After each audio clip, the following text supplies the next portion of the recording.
네, 오늘은 멜기세덱과 예수, 그런 제목입니다. 우리는 늘 우리가 믿는 예수 누구신가를 분명히 말할 수 있어야 되고요.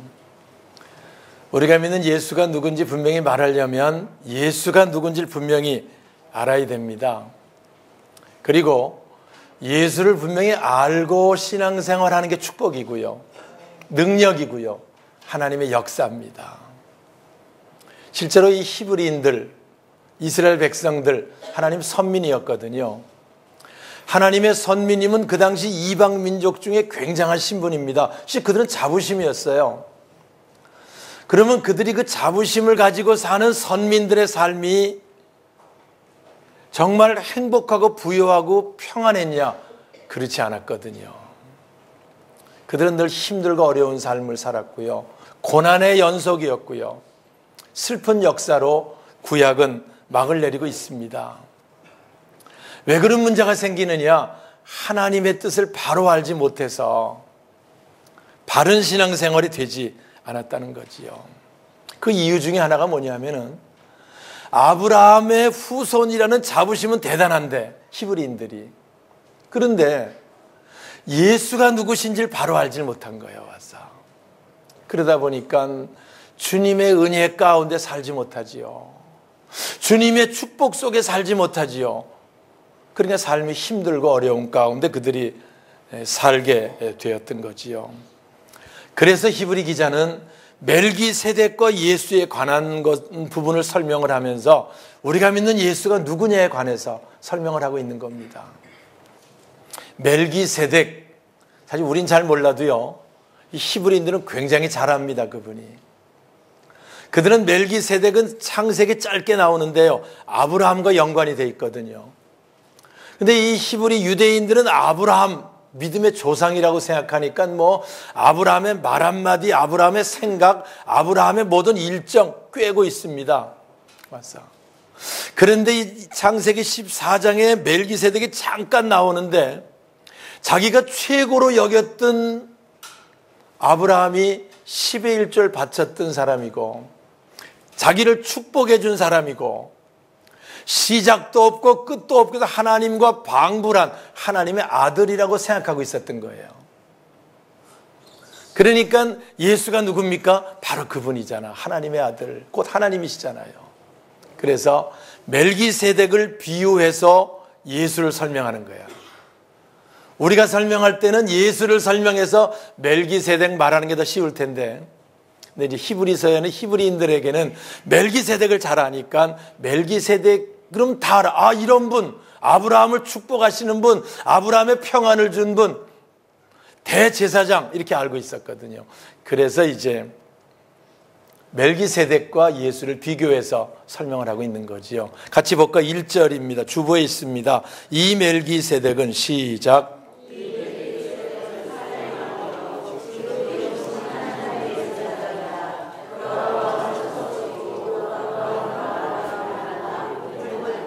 예, 그들이 아브라함을 최고로 여겼는데 그건 믿음의 육신으로 최고로 여기고요, 영적으로 최고로 여기는 사람은 하나님 다음에 멜기세덱이라고 생각했어요. 왜냐하면 지극히 높으신 하나님의 제사장으로 알고 있었기 때문에.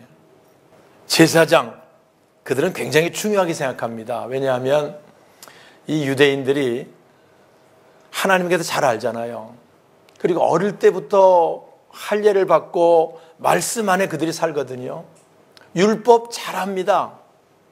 율법을 잘 알다 보니까 죄가 뭔지 알고요, 자기들의 부족함을 압니다. 와서 그래서 그들이 자기들이 죄인인 걸 늘 아는 거예요.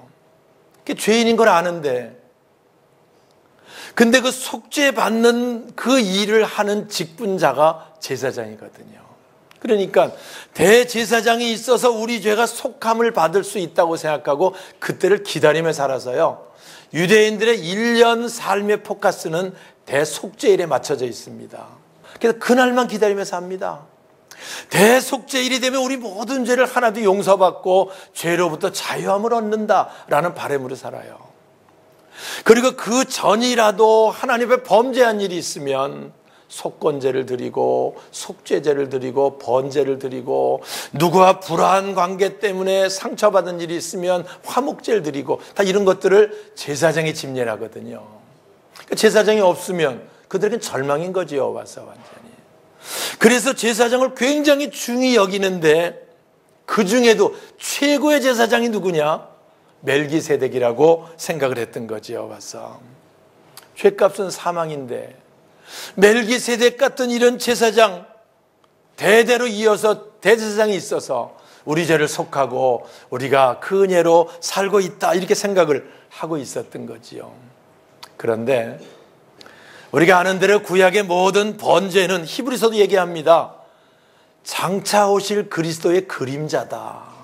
그잖아요. 짐승이나 양이나 황소의 피로 우리 죄를 온전하게 하지 못하고 그리스도 예수 그분이 피 흘리심으로 우리 죄를 온전히 용서함 받는다. 이게 메시지거든요. 와서. 그러면 그 구약의 모든 건 모형이고 예표고 그림자다. 그래서 드디어 예수 그리스도 오셨고 십자가 지셨다 그러면 모두 이제 그분에게 몰려야 되는데 이 히브리인들이 열심히 있고 믿긴 믿는데 어떻게 합니까? 예수를 배척하고 예수를 죽이려고 그러고 예수를 거절하고 안타까워요? 안 안타까워요? 안타까운 거지요. 구약의 그림자를 붙들고는 속죄 받는다고 목숨을 걸고 정말 예수 그리스도 그분의 은혜 아래는 들어오질 않는 거예요. 봤어. 아프리카 선교사님이 아프리카에 이제 그 의료 선교를 갔습니다. 가서 사람들이 와갖고 이제 아프니까 이제 아프면 선교사님한테 가면 뭘 낫는다는 소문이 들려가지고 아파가지고 선교사님한테 왔어요. 와서 제가 배가 아파가지고 죽을 지경입니다. 그래서 약을 소화제를 담아가지고 이걸 먹으면 괜찮을 겁니다. 줬어요. 와서 그래서 그 소화제를 먹었어요. 나중에 했더니 배가 정말 안 아파졌어요. 와가지고선 좋아가지고 선교사님이 다음날 괜찮은가 가봤더니 이 병에다 놓고 절을 하고 있는 거야. 와서 나 배 안 아프게 했다고. 답답할까 안 답답할까? 그게 아니잖아. 감사하려면 누구한테 와서 해야 돼? 선교사님한테 와서 해야지. 약을 잘 먹었습니다. 모르니까 적정한 예가 될지 모르지만 어리석은 모습의 단적인 모습이 히브리인들이었다는 거지요. 믿긴 믿는데 정말 하나님 예수 그리스도 은혜로 속죄받는데 구약에 있는 제사법에 얽매여 가지고 있어서 오히려 속죄의 대제사장이신 예수 그분을 영접하지 못한 안타까운 삶을 살고 있었고 그래서 구원의 반열에서 떨어져 나가는 거예요. 와서 오늘 우리가 예수 믿게 되었다고 하는 거 축복 중에 축복이고요. 히브리서는 반복해서 말합니다. 4장 5장 6장 우리에게 대제사장이 계시다. 우리를 위해서 십자가 피 흘린 분이 계시다. 우리를 속죄의 길로 인도하시고 그래서 우리가 감히 하나님 자녀가 되었고 영원한 생명을 얻은 자 되었다. 할렐루야. 메시지고요. 그분이 십자가신 이유고요. 그래서 우리 그 은혜 가운데 있는 자 저와 여러분인 줄 믿으시기 바랍니다. 우리는 예수를 통해 멜기세덱 히브리인에게 설명할 수 있어야 돼. 예수 그분이 대제사장이다. 우리나라가 실제 이제 우리 2020년 우리 세계성령운동협의회에서 예루살렘에 예수 그 복음 전하는 큰 프로그램을 그리고 있습니다. 지금 2020년에 성령으로 세계를 주제를 가지고 그들 아직까지 예수를 영접하지 않아요. 그들에게 예수 복음 이제 그들에 가면 제가 설교하게 되면 예수를 통해 멜기세덱 얘기하면 다 알아들을 것 같아. 이 반대로 설교하면 맞어. 여러분 우리에게 대제사장 예수가 계십니다. 우리는 십자가 바라볼 때마다 나를 위해 십자가 지신 주님, 피 흘리신 주님, 그분의 은혜가 내게 정말 귀합니다. 그 감사로 은혜 가운데 사는 금년 한 해가 되시길 주님의 이름으로 축원합니다. 복음의 핵심이고요. 여기서 떠나면 안 되고요. 저희가 매주일 성찬하는 이유도 늘 예수 나를 위해 살을 찢고 피 흘리신 분, 은혜로부터 떨어지지 않는 우리 모두가 되어야 할 줄 믿습니다. 두 번째 2절 같이 봅니다. 아브라함이, 자 시작.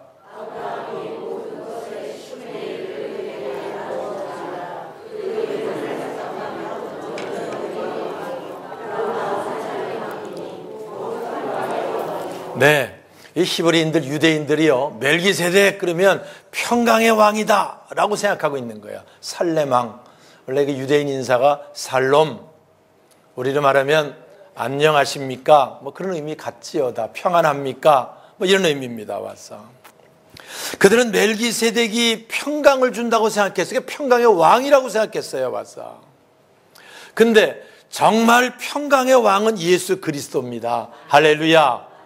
예수 그리스도입니다. 그분이 이 땅에 오신 이유가 평강을 주시기 위해서 오신 거예요. 와서 저도 제가 처음 목회를 시작할 때 세상에 있는 집착함에 살다 많이 힘들고 어려웠습니다.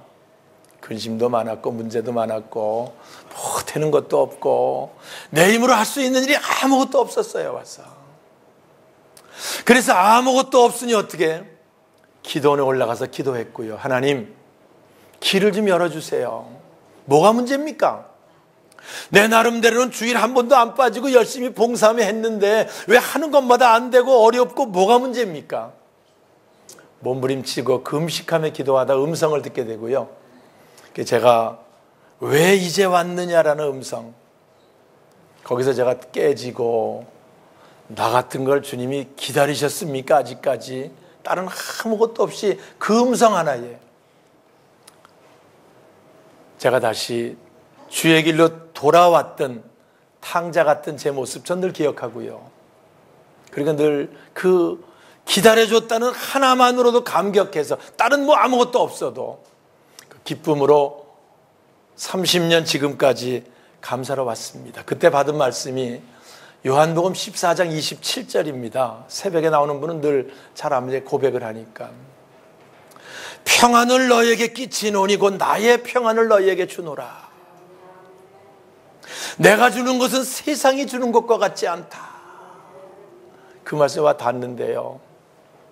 내게 강 같은 평화, 강 같은 평화 뭔지 알아. 와서 감동이 밀려오는 거예요. 와서 조금 전까지 있었던 모든 근심, 걱정, 염려는 다 어디 가는지 없어지고요. 주님 주신 평안이 막 샘솟듯 강같이 밀려오는데 그 감격 잊을 수 없고요. 와서 그리고 목회하면서 농촌에서 목회하고 개척에서 목회하고 지금까지 오면서 하나님께서 평안 가운데 인도하셔서 우리를 여기까지 함께 하신 우리 모두의 증인입니다. 예수님 평안 주시는 분입니다. 할렐루야. 예수님 평강의 왕입니다. 마태복음 11장 29절에 말해요. 수고하고 무거운 짐진 자들아 다 내게로 오라. 내가 너희를 쉬게 하리라. 인생의 짐 무겁잖아요. 제가 가끔 그런 얘기해요. 우리가 지금까지 살면서 지금까지 살아온 삶을 일생을 사니까 엄벙덤벙 살아왔지 똑같이 한 번 더 살라 그러면 누가 더 살라 그럴까? 와서 태어날 때 그렇게 태어나서 옛날에 살았던 고집에 살고 옛날에 만난 그 사람 만나고 옛날에 싸웠던 사람 또 싸우고 옛날에 시영사 또 하고 똑같이 한 번, 두 번을 산다고 해봐. 생각하면 숨 막힐라 그럴 거야 아마. 다 그런 삶을 사는 거예요. 와서 세상은요 무거운 짐진 자들의 삶을 사는 겁니다. 힘들고 어려운 삶을 사는 겁니다. 예수 앞에 나와야 주님 주신 평강 가운데 있어야 진정한 평안의 삶이 누려지게 되는 줄 믿습니다. 금년 시작하면서 우린 기억하세요. 예수님 평강의 왕이시다. 우리에게 평강 주시는 분이다. 우리의 모든 무거운 짐은 그분이 맡으시고 평안케 하시는 분이다. 여러분 근심거리가 있습니까? 내 힘으로 하는 어려운 문제가 있습니까? 질병 때문에 억압당합니까? 주님 앞에 나와서 내려놓고 십자가 밑에 새롭게 해주시는 평강으로 바꾸어서 평안의 삶으로 금년을 시작하시길 주님의 이름으로 축원합니다. 주님 앞에 가지고 나오면은요, 주님 바꿔주세요. 바꿔주세요.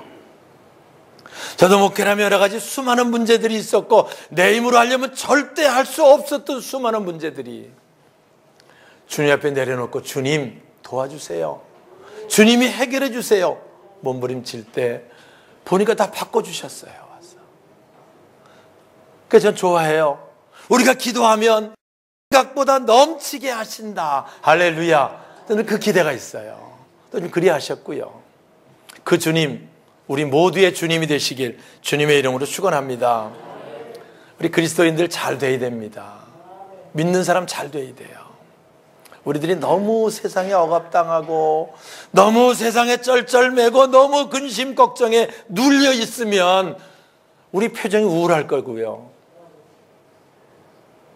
우리 자꾸 입술에서 안 된다는 말이 나올 거고요. 원망불평이 나올 거고. 그러면 가족들도 전도하기 어려울 거예요. 근데 아무리 힘들어도 주님 말씀으로 은혜 받고 기쁨이 있고 감사가 있고 감격이 있으면 만나는 사람에게 예수가 날 평안케 하십니다. 예수의 평안으로 평안하시길 원합니다. 라는 간증이 나오게 될 거고, 그 간증을 통해 믿는 사람들이 날마다 더해지게 될 것이고요. 우리 교회는 늘 그래서 행복한 교회, 사랑과 행복이 가득한 교회, 어떻게 해야 됩니까? 예수의 평안이 임해야 됩니다. 기도하세요. 금년 안에 우리의 모든 근심, 걱정, 염려 다 주님 주신 평강으로 바꿀 수 있게 하셔서 평강 주시는 그 예수님을 담대히 자랑하고 증거할 수 있는 우리들 되게 하여 주옵소서. 기도하시고요. 그런 역사들이 새롭게 시작될 수 있기를 주님의 이름으로 축원합니다. 마지막 세 번째 7절 보겠습니다. 논란의 여지 없이. 시작.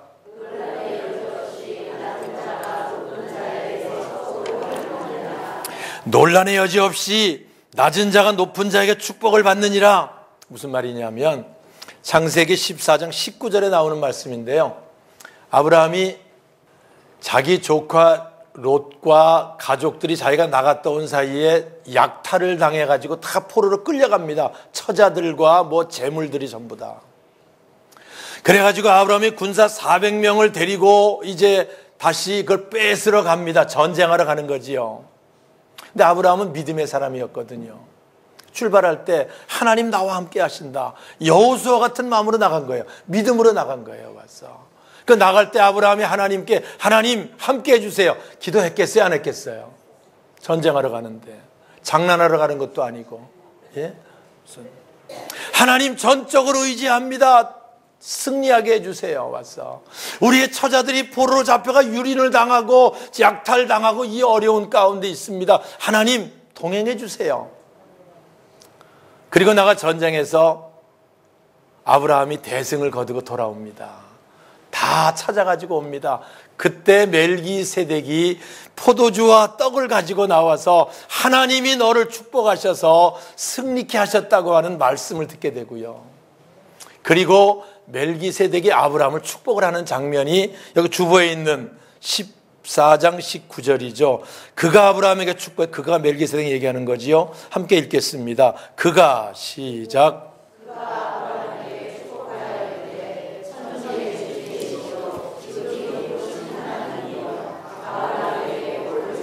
네. 그래서 멜기세덱이 아브라함을 축복하는 거고, 그래서 히브리서 7장에 논란의 여지 없이 너희들이 최고로 여기는 아브라함, 그보다 위대하신 분이 있다. 멜기세덱이다. 근데 그분이 예수다를 연계시켜 갖고 설명하려고 이 얘기를 하고 있는 거지요.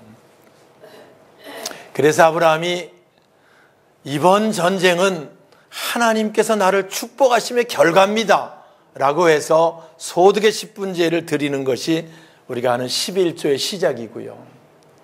그래서 아브라함이 하나님이 나를 복주어 전쟁에 이기게 하셨다고 믿음으로 드린 그 예물이 11조고요. 믿음으로 시작된 게 11조입니다. 그래서 구약의 모든 성경을 보면요, 하나님을 시험하면 죽습니다. 왜 감히 하나님을 시험한다는 게 말이 됩니까? 하나님 누구신데 왔어. 전적으로 시험은 죽습니다. 근데 유일하게 한 가지, 온전한 11조를 구별해서 내가 너희를 축복 하나하나 시험해 보라, 유일하게 나옵니다. 왔어. 무슨 말입니까? 11조는요, 하나님 나를 축복하신다고 믿는 사람만, 11조는요, 내가 하나님의 축복으로 살겠다는 사람만 믿음으로 드릴 때 하나님께서 쌓을 것이 없도록 부어주겠다 약속을 이루어 주신다는 거지요. 저는 성경 보면서 얘기합니다. 하나님은 축복하시는 분입니다. 축복하시길 원하시는 분입니다. 축복하실 수 있는 분입니다. 그분이 뭐든지 바꿀 수 있는 분이에요. 왔어. 우리 하나님께서 아담을 지으시고 맨 처음에 하신 말씀이 뭐예요? 생육하고 번성하라, 땅에 있는 모든 것을 다스리라, 복 주시며 그렇게 말씀하십니다. 우리는요, 세상에 쩔쩔매는 자들이 아닙니다. 우리는 세상에 얽매여 근심하는 사람들이 아닙니다. 세상의 문제 때문에 불안하고 두려워하는 삶을 살 이유가 없는 사람들입니다. 왜요? 하나님 보호하신 자녀들이고, 하나님 축복하시려고 하는 자들이고, 하나님 평강 주시는 자들인데 믿으십니까? 금년에 우리가 세상에 얽매여서 어둠의 세력 가운데서 그리 살았다고 치면 오늘 이 말씀을 통해 바뀌어지는 역사가 있기를 주님의 이름으로 축원합니다. 하나님께서 아브라함을 축복하시는 내용이 6장 14절에 나옵니다. 히브리서. 거기 보면은요, 내가 너를 복주며 복주고 번성하게 하고 번성하게 하리라, 이렇게 말씀하세요. 히브리인들은 아브라함 후손이라고 생각하기 때문에, 아브라함의 하나님, 이삭이 야곱의 하나님 생각하기 때문에 그 말씀을 아멘으로 받으면 하나님 그리한다고 생각해요. 또 그렇게 하셨고요. 오늘 우리가 이 하나님, 축복하신 하나님, 이게 우리들 속에 늘 금년 안에 간증되어질 수 있기를 주님의 이름으로 축원합니다. 그동안 우리의 모든 문제들, 내 힘으로 몸부림쳤던 문제들, 내 힘으로 해봐도 안 되는 문제들 다 내려놓으세요. 와서. 그리고 주님의 십자가 밑에 내려놓고 그분 앞에 기도하세요. 하나님, 우리를 새롭게 새해에 축복해 주세요. 하실 수 있잖아요. 하나님은 하실 능력도 있고 하시기 원하시지 않습니까? 억압하는 문제가 질병이면 가지고 오세요. 새벽에 물질 문제 당연히 가지고 오세요. 와서 만왕의 왕이신 그분이 말구위에 오심은, 가난하게 오심은 우리를 부욕케 하려 하심이라고 고린도서 8장 9절에 말씀합니다. 못 믿어서 히브리인들이 고생하는 거예요. 못 믿어서 그들이 고생하는 거예요. 와서 오늘 이 말씀이 우리는 믿어지고 품어지고 그렇게 하나님 축복 속에 살리라, 하나님 평강 속에 살리라, 우리를 사랑하시고 우리를 위해서 당신의 살을 찢으시고 피 흘려주신, 생명까지 주신 우리의 대제사장 예수 그리스도, 그분의 은혜 가운데 살리라 결단이 있으면 하나님 결단하는 순간에 하나님 아십니다. 오늘도 말씀을 들으면서 내가 새롭게 시작하며 정말 예수 그리스도 은혜, 로마서 8장에 얘기하잖아요. 당신의 모든 것을 내주신 그분께서 뭘 더 아끼겠냐고요. 금년 안에 우리를 평안케 인도하실 것이고요, 금년 안에 우리를 부요한 길로 인도하셔서 우리들을 통해 하나님 함께 하심의 역사, 우리들을 통해 하나님 역사하심, 그게 간증되어지고요. 그래서 또 다른 세상에 얽매여 쩔쩔매는 이들, 이 자리에 나와 함께 주의 은혜를 입을 수 있는 아름다운 중보자의 역할, 예수 증인의 역할, 저와 여러분 될 수 있기를 주님의 이름으로 축원합니다.